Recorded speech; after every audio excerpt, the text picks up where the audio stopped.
na si Coffee Spice. Tara, let's go! Becky Drunk. Hala, tara tapos na ang kwentuhan. Ako lang singasing at cute na parang walang katapusan. Pagpasok sa bahay, on the price. Mga boys pa simple, di ko kayang itago ang excitement sa mga mata ko, brace. Becky Drunk, pakita ko ang style. Naglalakad na kaswipe para akong napapaamon ng mga boys. Sobrang lakas pero ang tapang-tapang. Di nila alam ako'y naglalaro para makuha ko ang kanilang attention. Laging palusot, halalasing na ako, pero deep inside gusto ko lang makuha ang pansin ni boy. OMG, magpapakabait, laging sweet sa kanya. Pero pag naiiwan ang mukha ko tumirikot siya, ibang iba.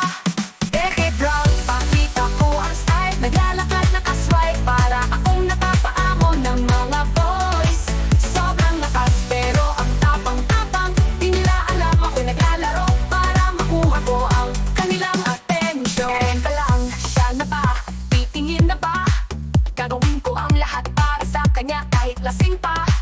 Becky Drunk, iniwasan ko na sila hanggang sa makita ko siya. Baka siya na ang makatuluyan ko, Hindi siya masyado pinapansin, pero dahan-dahan ang mga moves ko'y humihikayat. Hinahanap nila, tara na, mag-ikot tayo sa paligid. Becky Drunk kami magkasama,